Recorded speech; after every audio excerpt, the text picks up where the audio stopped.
Matthew chapter 22.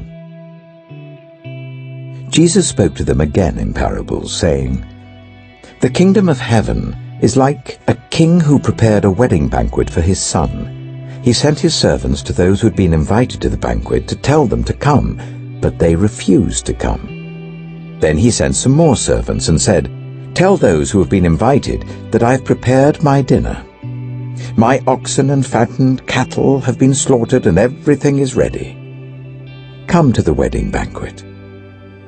But they paid no attention and went off, one to his field, another to his business. The rest seized his servants, ill-treated them, and killed them. The king was enraged. He sent his army and destroyed those murderers and burned their city. Then he said to his servants, 'The wedding banquet is ready, but those I invited did not deserve to come. So go to the street corners and invite to the banquet anyone you find.' So the servants went out into the streets and gathered all the people they could find, the bad as well as the good, and the wedding hall was filled with guests. But when the king came in to see the guests, he noticed a man there who was not wearing wedding clothes. He asked, 'How did you get in here without wedding clothes, friend?' The man was speechless. Then the king told the attendants, 'Tie him hand and foot and throw him outside into the darkness, where there will be weeping and gnashing of teeth. For many are invited, but few are chosen.' Then the Pharisees went out and laid plans to trap him in his words. They sent their disciples to him along with the Herodians. 'Teacher,' they said, 'we know that you are a man of integrity, and that you teach the way of God in accordance with the truth. You aren't swayed by others because you pay no attention to who they are. Tell us then, what is your opinion? Is it right to pay the poll tax to Caesar or not?' But Jesus, knowing their evil intent, said, 'You hypocrites! Why are you trying to trap me? Show me the coin used for paying the tax.' They brought him a denarius. And he asked them, 'Whose image is this, and whose inscription?' 'Caesar's,' they replied. Then he said to them, 'So give back to Caesar what is Caesar's, and to God what is God's.' When they heard this, they were amazed. So they left him and went away. That same day, the Sadducees, who say there is no resurrection, came to him with a question. 'Teacher,' they said, 'Moses told us that if a man dies without having children, his brother must marry the widow and raise up offspring for him.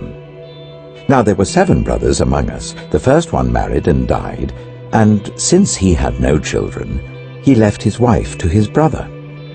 The same thing happened to the second and third brother, right on down to the 7th. Finally, the woman died. Now then, at the resurrection, whose wife will she be of the 7, since all of them were married to her?' Jesus replied, 'You are in error because you do not know the Scriptures or the power of God. At the resurrection, people will neither marry nor be given in marriage. They will be like the angels in heaven. But about the resurrection of the dead, have you not read what God said to you? I am the God of Abraham, the God of Isaac, and the God of Jacob. He is not the God of the dead, but of the living.' When the crowds heard this, they were astonished at his teaching. Hearing that Jesus had silenced the Sadducees, the Pharisees got together. One of them, an expert in the law, tested him with this question. 'Teacher, which is the greatest commandment in the law?' Jesus replied, 'Love the Lord your God with all your heart, and with all your soul, and with all your mind. This is the first and greatest commandment, and the second is like it. Love your neighbor as yourself. All the law and the prophets hang on these 2 commandments.' While the Pharisees were gathered together, Jesus asked them, 'What do you think about the Messiah? Whose son is he?' "The son of David," they replied. He said to them, "How is it then that David, speaking by the Spirit, calls him Lord? For he says, 'The Lord said to my Lord, sit at my right hand until I put your enemies under your feet.' If then David calls him Lord, how can he be his son?" No one could say a word in reply, and from that day on, no one dared to ask him any more questions. Matthew chapter 23. Then Jesus said to the crowds and to his disciples, "The teachers of the law and the Pharisees sit in Moses' seat. So you must be careful to do everything they tell you, but do not do what they do. For they do not practice what they preach. They tie up heavy, cumbersome loads and put them on other people's shoulders, but they themselves are not willing to lift a finger to move them. Everything they do is done for people to see. They make their phylacteries wide and the tassels on their garments long. Or they love the place of honor at banquets and the most important seats in the synagogue. They love to be greeted with respect in the marketplaces and to be called Rabbi by others. But you are not to be called Rabbi, for you have one teacher, and you are all brothers. And do not call anyone on earth Father, for you have one Father, and he is in heaven. Nor are you to be called instructors, for you have one instructor, the Messiah. The greatest among you will be your servant, for those who exalt themselves will be humbled, and those who humble themselves will be exalted. Woe to you, teachers of the law and Pharisees, you hypocrites! You shut the door of the kingdom of heaven in people's faces. You yourselves do not enter, nor will you let those enter who are trying to. Woe to you, teachers of the law and Pharisees, you hypocrites! You travel over land and sea to win a single convert, and when you have succeeded, you make them twice as much a child of hell as you are. Woe to you, blind guides! You say, if anyone swears by the temple, it means nothing. But anyone who swears by the gold of the temple is bound by that oath. Oh, you blind fools! Which is greater, the gold or the temple that makes the gold sacred? You also say, if anyone swears by the altar, it means nothing. But anyone who swears by the gift on the altar is bound by that oath. Oh, you blind men! Which is greater, the gift or the altar that makes the gift sacred? Therefore anyone who swears by the altar swears by it and by everything on it. And anyone who swears by the temple swears by it and by the one who dwells in it. And anyone who swears by heaven swears by God's throne and by the one who sits on it. Woe to you, teachers of the law and Pharisees, you hypocrites! You give 1/10 of your spices, mint, dill, and cumin, but you have neglected the more important matters of the law, justice, mercy, and faithfulness. You should have practiced the latter without neglecting the former. You blind guides! You strain out a gnat, but swallow a camel. Woe to you, teachers of the law and Pharisees, you hypocrites! You clean the outside of the cup and dish, but inside they are full of greed and self-indulgence. Blind Pharisee! First clean the inside of the cup and dish, and then the outside also will be clean. Woe to you, teachers of the law and Pharisees, you hypocrites! You are like whitewashed tombs, which look beautiful on the outside, but on the inside are full of the bones of the dead and everything unclean. In the same way, on the outside you appear to people as righteous, but on the inside, you are full of hypocrisy and wickedness. Woe to you, teachers of the law and Pharisees, you hypocrites! You build tombs for the prophets and decorate the graves of the righteous. And you say, if we had lived in the days of our ancestors, we would not have taken part with them in shedding the blood of the prophets. So you testify against yourselves that you are the descendants of those who murdered the prophets. Go ahead then, and complete what your ancestors started. You snakes. You brood of vipers. How will you escape being condemned to hell? Therefore I am sending you prophets and sages and teachers. Some of them you will kill and crucify. Others you will flog in your synagogues and pursue from town to town.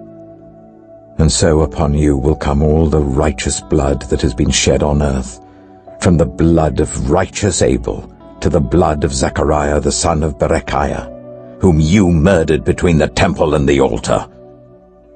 Truly I tell you, all this will come upon this generation. Jerusalem, Jerusalem, you who kill the prophets and stone those sent to you. How often I have longed to gather your children together, as a hen gathers her chicks under her wings, and you were not willing. Look, your house is left to you, desolate. For I tell you, you will not see me again until you say, Blessed is he who comes in the name of the Lord. Matthew chapter 24. Jesus left the temple and was walking away when his disciples came up to him to call his attention to its buildings. Do you see all these things? He asked. Truly I tell you, not one stone here will be left on another. Every one will be thrown down. As Jesus was sitting on the Mount of Olives, the disciples came to him privately. Tell us, they said, when will this happen? And what will be the sign of your coming and the end of the age? Jesus answered, Watch out that no one deceives you. For many will come in my name, claiming, I am the Messiah, and will deceive many. You will hear of wars and rumors of wars. But see to it that you are not alarmed. Such things must happen. But the end is still to come. Nation will rise against nation, and kingdom against kingdom. There will be famines and earthquakes in various places. All these are the beginning of birth pains. Then you will be handed over to be persecuted and put to death, and you will be hated by all nations because of me. At that time, many will turn away from the faith and will betray and hate each other. And many false prophets will appear and deceive many people. Because of the increase of wickedness, the love of most will grow cold. But the one who stands firm to the end will be saved. And this gospel of the kingdom will be preached in the whole world as a testimony to all nations. And then the end will come. So when you see, standing in the holy place, the abomination that causes desolation, spoken of through the prophet Daniel, let the reader understand. Then let those who are in Judea flee to the mountains. Let no one on the housetop go down to take anything out of the house. Let no one in the field go back to get their cloak. How dreadful it will be in those days for pregnant women and nursing mothers. Pray that your flight will not take place in winter or on the Sabbath, for then there will be great distress unequaled from the beginning of the world until now, and never to be equaled again. If those days had not been cut short, no one would survive. But for the sake of the elect, those days will be shortened. At that time, if anyone says to you, 'Look, here is the Messiah,' or 'There he is,' do not believe it. For false messiahs and false prophets will appear and perform great signs and wonders to deceive, if possible, even the elect. See, I have told you in advance. So if anyone tells you, 'There he is, out in the desert,' do not go out. Or, 'Here he is in the inner rooms,' do not believe it. For as lightning that comes from the east is visible even in the west, so will be the coming of the Son of Man. Wherever there is a carcass, there the vultures will gather. Immediately after the distress of those days, the sun will be darkened and the moon will not give its light. The stars will fall from the sky, and the heavenly bodies will be shaken. Then will appear the sign of the Son of Man in heaven. And then all the peoples of the earth will mourn when they see the Son of Man coming on the clouds of heaven with power and great glory. And he will send his angels with a loud trumpet call, and they will gather his elect from the four winds, from one end of the heavens to the other. Now learn this lesson from the fig tree. As soon as its twigs become tender and its leaves come out, you know that summer is near. Even so, when you see all these things, you know that it is near, right at the door.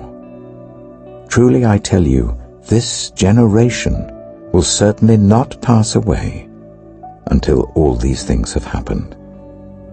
Heaven and earth will pass away, but my words will never pass away. But about that day or hour, no one knows, not even the angels in heaven, nor the Son, but only the Father. As it was in the days of Noah, so it will be at the coming of the Son of Man. For in the days before the flood, people were eating and drinking, marrying and giving in marriage, up to the day Noah entered the ark. They knew nothing about what would happen until the flood came and took them all away. That is how it will be at the coming of the Son of Man. 2 men will be in the field. One will be taken and the other left. 2 women will be grinding with a hand mill. One will be taken and the other left. Therefore, keep watch, because you do not know on what day your Lord will come. But understand this: if the owner of the house had known at what time of night the thief was coming, he would have kept watch and would not have let his house be broken into. So you also must be ready, because the Son of Man will come at an hour when you do not expect him. Who then is the faithful and wise servant, whom the master has put in charge of the servants in his household to give them their food at the proper time? It will be good for that servant, whose master finds him doing so when he returns. Truly I tell you, he will put him in charge of all his possessions. But suppose that servant is wicked, and says to himself, "My master is staying away a long time." And he then begins to beat his fellow servants and to eat and drink with drunkards. The master of that servant will come on a day when he does not expect him, and at an hour he is not aware of. He will cut him to pieces and assign him a place with the hypocrites, where there will be weeping and gnashing of teeth. Matthew chapter 25. At that time, the kingdom of heaven will be like 10 virgins, who took their lamps and went out to meet the bridegroom. 5 of them were foolish, and 5 were wise. The foolish ones took their lamps, but did not take any oil with them. The wise ones, however, took oil in jars along with their lamps. The bridegroom was a long time in coming, and they all became drowsy and fell asleep. At midnight, the cry rang out, "Here's the bridegroom! Come out to meet him!" Then all the virgins woke up and trimmed their lamps. The foolish ones said to the wise, "Give us some of your oil, our lamps are going out." "No," they replied. "There may not be enough for both us and you. Instead, go to those who sell oil and buy some for yourselves." But while they were on their way to buy the oil, the bridegroom arrived. The virgins who were ready went in with him to the wedding banquet, and the door was shut. Later the others also came. "Lord, Lord," they said, "open the door for us." But he replied, "Truly I tell you, I don't know you. Therefore keep watch, because you do not know the day or the hour." Again, it will be like a man going on a journey who called his servants and entrusted his wealth to them. To one he gave 5 bags of gold, to another 2 bags, and to another 1 bag, each according to his ability. Then he went on his journey. The man who received 5 bags of gold went at once and put his money to work, and gained 5 bags more.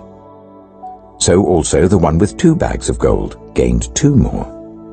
But the man who had received 1 bag went off, dug a hole in the ground, and hid his master's money.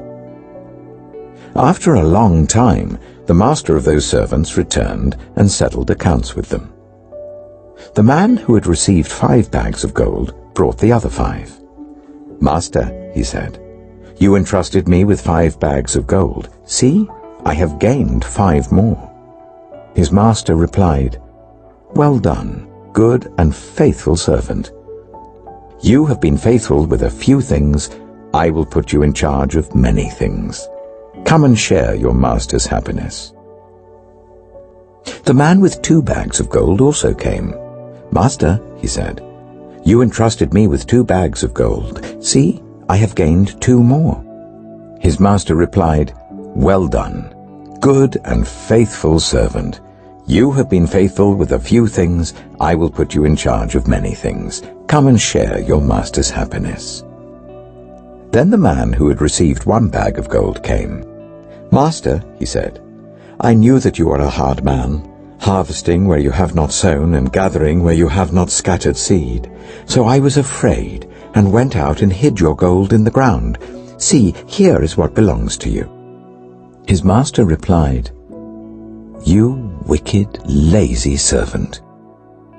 So you knew that I harvest where I have not sown and gather where I have not scattered seed? Well then, you should have put my money on deposit with the bankers, so that when I returned, I would have received it back with interest. So take the bag of gold from him and give it to the one who has 10 bags. For whoever has will be given more, and they will have an abundance. Whoever does not have, even what they have, will be taken from them. And throw that worthless servant outside into the darkness, where there will be weeping and gnashing of teeth. When the Son of Man comes in his glory, and all the angels with him, he will sit on his glorious throne. All the nations will be gathered before him, and he will separate the people one from another, as a shepherd separates the sheep from the goats. He will put the sheep on his right and the goats on his left. Then the king will say to those on his right, "Come, you who are blessed by my Father, take your inheritance, the kingdom prepared for you since the creation of the world. For I was hungry, and you gave me something to eat. I was thirsty, and you gave me something to drink. I was a stranger, and you invited me in. I needed clothes, and you clothed me. I was ill, and you looked after me. I was in prison, and you came to visit me." Then the righteous will answer him, "Lord, when did we see you hungry and feed you, or thirsty and give you something to drink? When did we see you a stranger and invite you in, or needing clothes and clothe you? When did we see you ill or in prison and go to visit you?" The king will reply, "Truly I tell you, whatever you did for one of the least of these brothers and sisters of mine, you did for me." Then he will say to those on his left, "Depart from me, you who are cursed, into the eternal fire prepared for the devil and his angels. For I was hungry, and you gave me nothing to eat. I was thirsty, and you gave me nothing to drink. I was a stranger, and you did not invite me in. I needed clothes, and you did not clothe me. I was ill and in prison, and you did not look after me. They also will answer, Lord, when did we see you hungry, or thirsty, or a stranger, or needing clothes, or ill, or in prison, and did not help you? He will reply, Truly I tell you, whatever you did not do for one of the least of these, you did not do for me. Then they will go away to eternal punishment, but the righteous to eternal life.